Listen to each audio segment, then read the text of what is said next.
Hello, welcome to my YouTube channel physics by Sagar Uri. देखिए बच्चों, आज हम लेकर आए हैं आपको टॉपिक 4.5 मतलब चैप्टर नंबर 4 और टॉपिक 5वां चल रहा है। और इस टॉपिक का जैसे नाम लिख दिया है हमने, magnetic field due to a current element. इसी को दिया है वायो सेवर्ट। वायो और सेवर्ट दो साइंटिस्ट हैं, इसीलिए नाम पड़ गया इसका वायो सेवर्ट लॉ। इसी को हिंदी में आप कह सकते हैं धारावाही अवयव के कारण चुंबकीय क्षेत्र या चुंबकीय क्षेत्र की तीव्रता, या इसी को कह सकते हैं वायो सेवर्ट नियम। इम्पोर्टेंट है, पेपर की दृष्टि से काफ़ी इम्पोर्टेंट है, आता ही आता है जनरली। तो हुआ क्या, देखिए हमने स्टार्टिंग में थोड़ा सा इसका डिस्कस करें, इसको हम कनेक्ट करते हैं कि कहाँ से इसको आप समझ पाएंगे। तो स्टार्टिंग में जब मैग्नेटिज्म शुरू हुआ तो उसमें हमने आपको बताया था कि एक साइंटिस्ट का जिक्र हुआ था जिनका नाम था ऑर्स्टेड। ऑर्स्टेड ने क्या बताया था अपने एक्सपेरिमेंट द्वारा कि जब किसी सीधे चालक में हम क्या करते हैं, धारा प्रवाहित करते हैं, तो उसके चारों ओर चुंबकीय क्षेत्र उत्पन्न हो जाता है। पढ़ चुके हैं आप लोग? हाँ।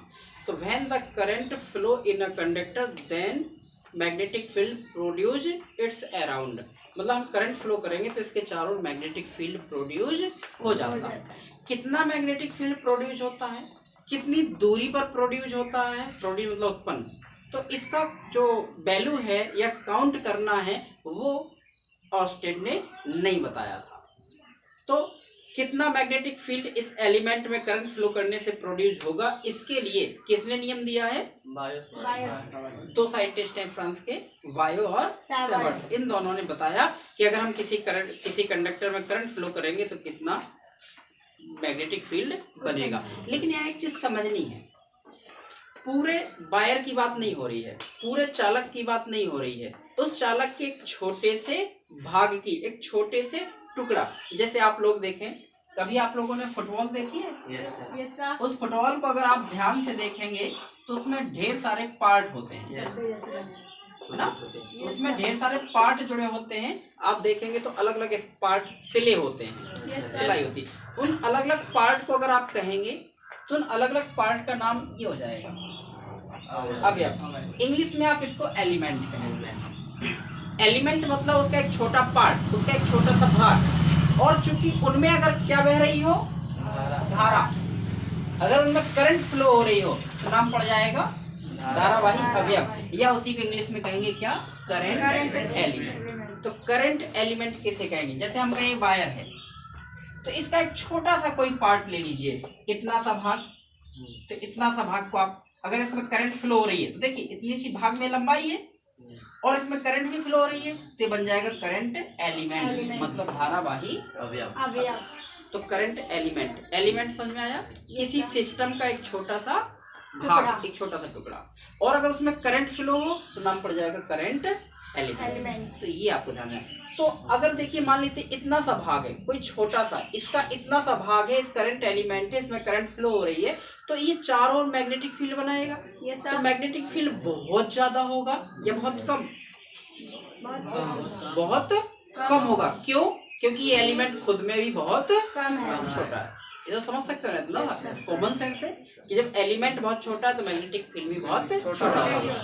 और हाँ, अगर इस पूरे की लंबाई L है तो एक छोटे से टुकड़े की लंबाई क्या मानोगे? ds।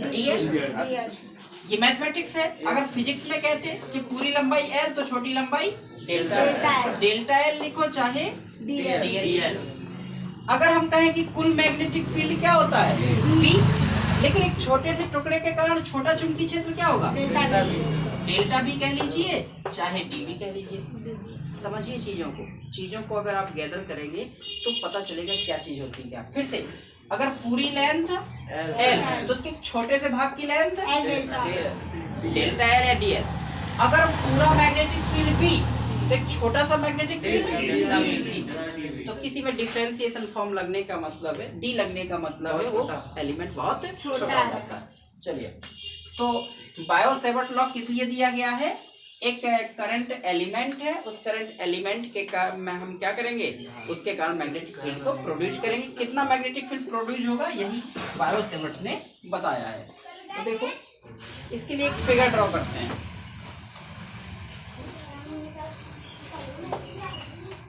देख लीजिए,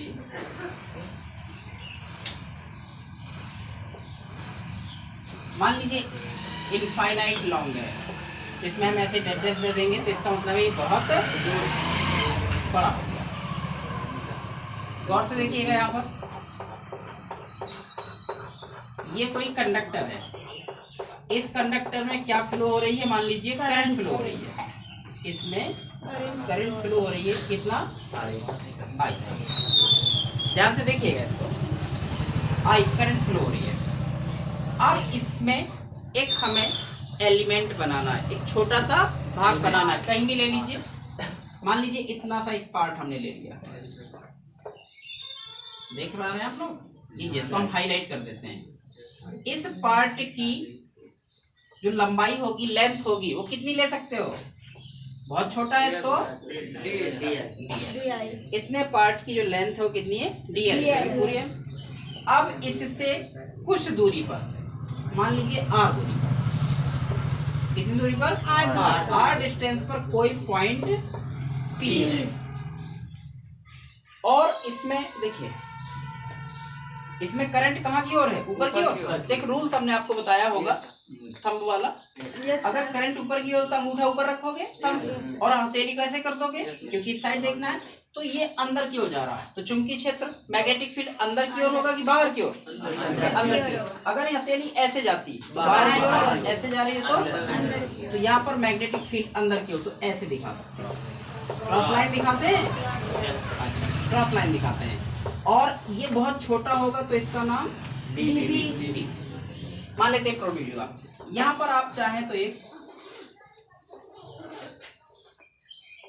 ऐसे एक सिस्टम बना सकते थे। अब देखिए, मतलब एंगल दिखाना है, इसके साथ हमें एंगल दिखाना, तो मान लीजिए ये करंट के साथ कितना एंगल बना रहा है, थीटा बनाना। तो डेरिवेशन हमारा स्टार्ट होता है। बायो-सेवर्ट ने बताया कि जब किसी कंडक्टर में हम करंट फ्लो करते हैं तो कंडक्टर के करंट एलिमेंट के द्वारा r डिस्टेंस पर जो मैग्नेटिक फील्ड प्रोड्यूस होगा, मैग्नेटिक फील्ड उत्पन्न होगा, वो किन किन चीजों पर निर्भर करेगा। तो देखो dB समझिएगा, यहाँ पर dB proportional to flowing current, मतलब I। अगर I स्ट्रांग होगा, अगर I का मान ज्यादा होगा तो मैग्नेटिक फील्ड का मान भी ज्यादा होगा, तब ये डायरेक्टली प्रोपोर्शनल। ये मैं नहीं बता रहा, ये बायो-सेवर्ट ने बताया है, वही मैं आपको समझा रहा हूँ, उन्होंने एक्सपेरिमेंट किया है इसका। आगे देखें तो किस पर डिपेंड है मैग्नेटिक फील्ड, I पर।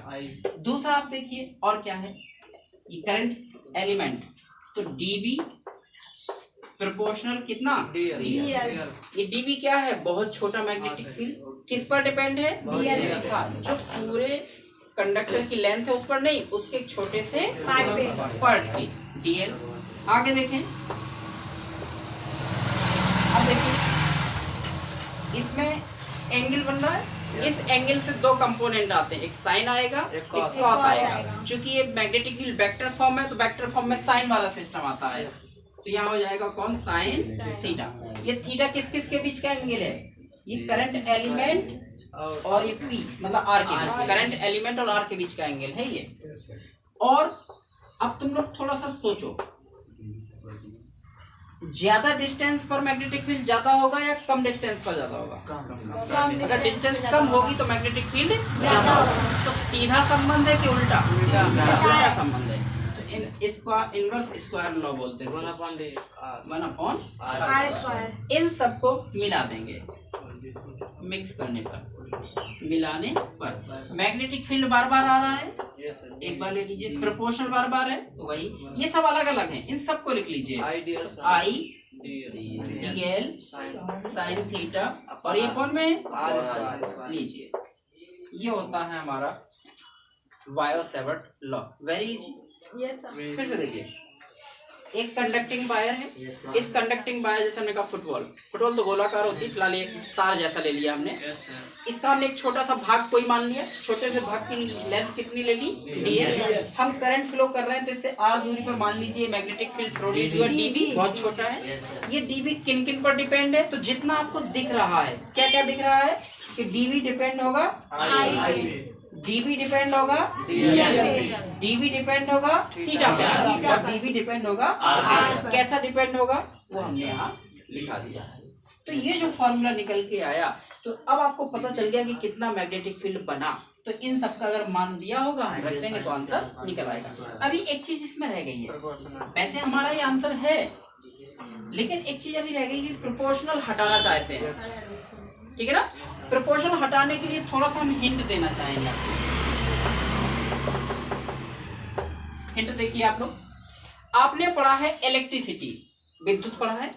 विद्युत में जो कूलाम के नियम वगैरह पढ़े हैं, उसमें एक नियतांक, उसमें कांस्टेंट आता था। तो विद्युत का कांस्टेंट क्या था? 1/4 पढ़े हो कभी? ये इलेक्ट्रिसिटी में है। फिर आपने ग्रेविटेशनल फील्ड कक्षा 11 में गुरुत्वाकर्षण पढ़ा होगा, उसका नियतांक कैपिटल जी होता है, F = कैपिटल GM1 m2/r²। अब आप पढ़ रहे हैं मैग्नेट, मतलब चुंबक। तो चुंबक मतलब मैग्नेट, मैग्नेट का नियतांक होना है μ0/4π। इसको देखिए, ये इलेक्ट्रिसिटी का कांस्टेंट है, विद्युत का कांस्टेंट है, ये चुंबक का कांस्टेंट मतलब चुंबकीय क्षेत्र का।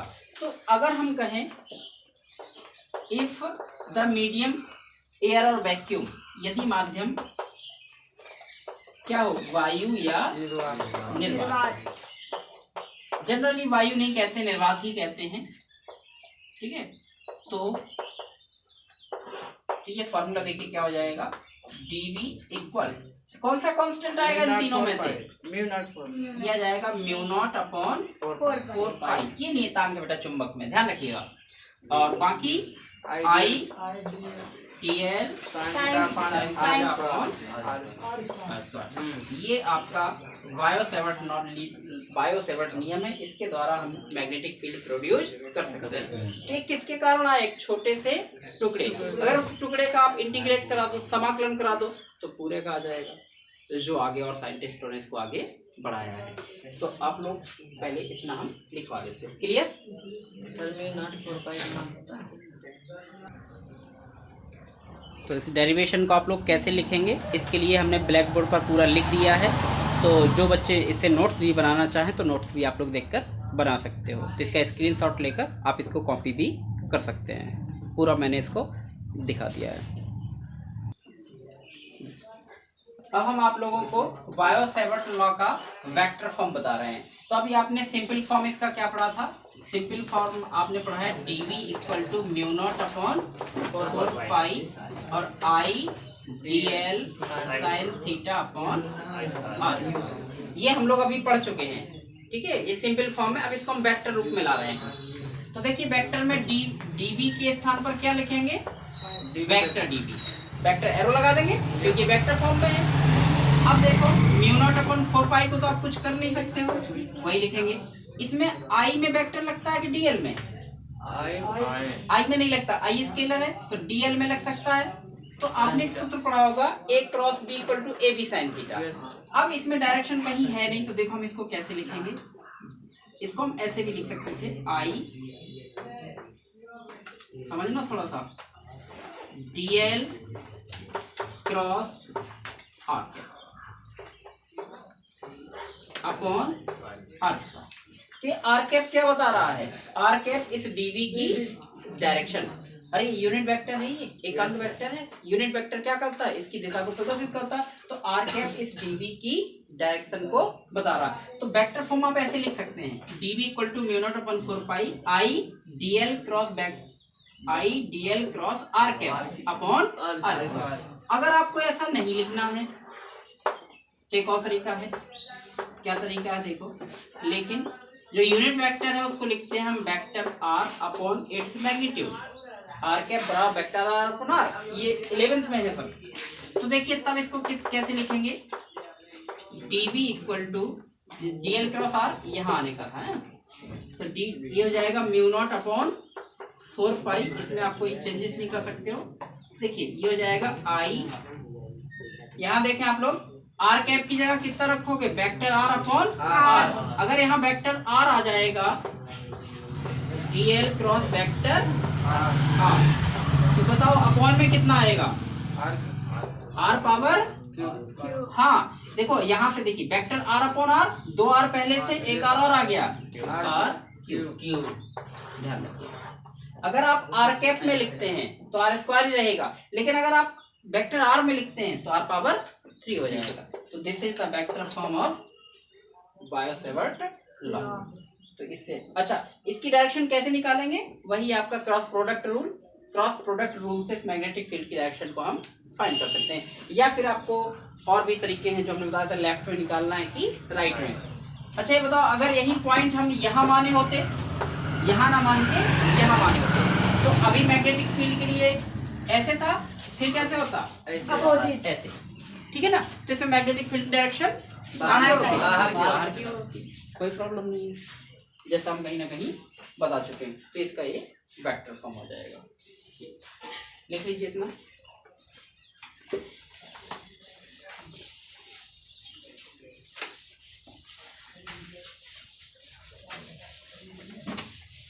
एक डेरिवेशन और देख लो, कंपटीशन नहीं बल्कि पेपर की दृष्टि से वेरी वेरी मोस्ट इंपॉर्टेंट है। तो आप लोग लिख लेंगे relation between mu naught and epsilon not. डाल लीजिए clearly, very very most important है।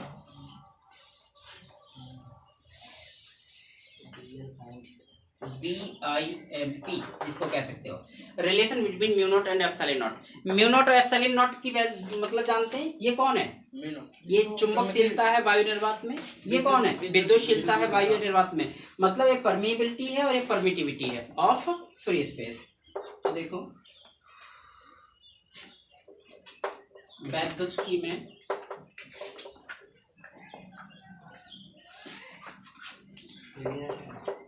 हेडिंग हो चुकी है। हाँ, वैद्युतिकी में आपने क्या पढ़ा है बेटा, देखो आपने पढ़ा होगा 1/4 पाई एप्सिलॉन नॉट बराबर कितना, 9 to 10 पावर 9 पढ़े हो कभी।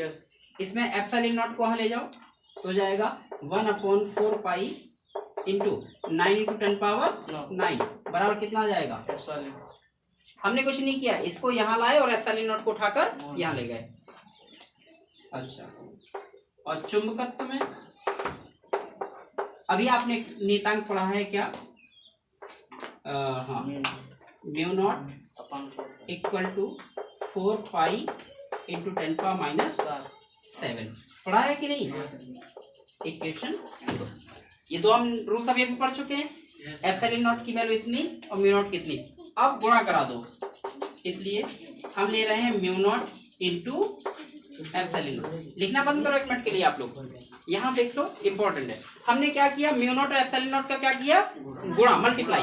तो म्यू नॉट की वैल्यू कितनी रखोगे, 4 पाई 10 to the power -7 into epsilon not की वैल्यू कितनी रखोगे, 1/4 पाई इंटू 9 × 10 पावर 9।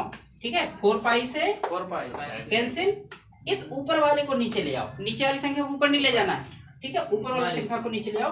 तो mu naught into epsilon not, simple तरीके से समझिए। बताओ बेटा क्या लिखें, 9 × 10 की घात 9, 10 की घात 9 तो पहले से है, और ऋण की 7 घात और आएंगी, कितनी हो जाएंगी, 16 बोलो। अरे 9 पहले से प्लस की है, 16 और 7 घातें और आएंगी तो 9 7 16, तो सीधा लिख दें। तो देखिए ऋण की 7 नीचे आएंगी, प्लस की 7 तो प्लस की 7 प्लस की 2 16 हो जाएगी। इसको देखो हम कुछ लोग थोड़ा सा टेक्निक लगाते हैं, क्या इसको हम ऐसा लिख सकते हैं, 3 × 10 की घात 8 का होल स्क्वायर, वर्ग कर दो हो जाएगा वही, फिर से वही हो जाएगा, क्योंकि 3 × 9 और 10 की घात 8 का 10 की घात 16 हो जाएगी। बताओ जो ब्रैकेट में लिखा है किसी की वैल्यू होती है क्या,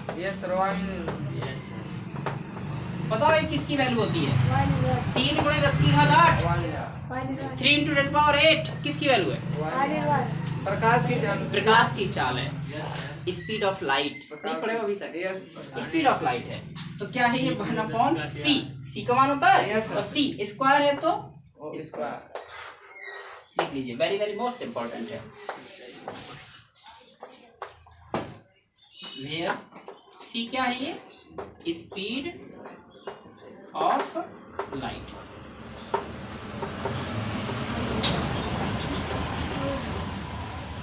इन वैक्यूम, और mu not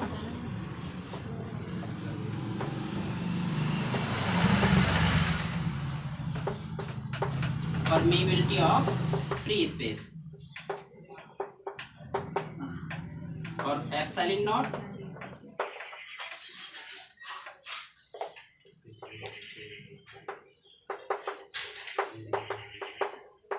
permittivity of free space.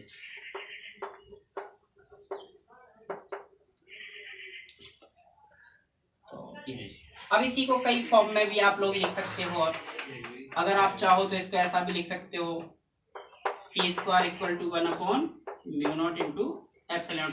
कोई कोई इसको ऐसे भी लिख सकता है 1/√μ0 और एप्सिलॉन। तो इच्छा है, जैसे चाहो इसको वैसे बढ़ा दीजिए। तो आप लोग वीडियो देखते रहिए, लाइक और शेयर कर सकते हो तो कीजिए, ना लाइक तो कर ही सकते हो। जहाँ कोई दिक्कत आती है तो कमेंट बॉक्स में जरूर लिखिएगा, लेकिन वेरी वेरी मोस्ट इंपॉर्टेंट है, आप लोग इसको जरूर तैयार कर लीजिएगा। Thank you.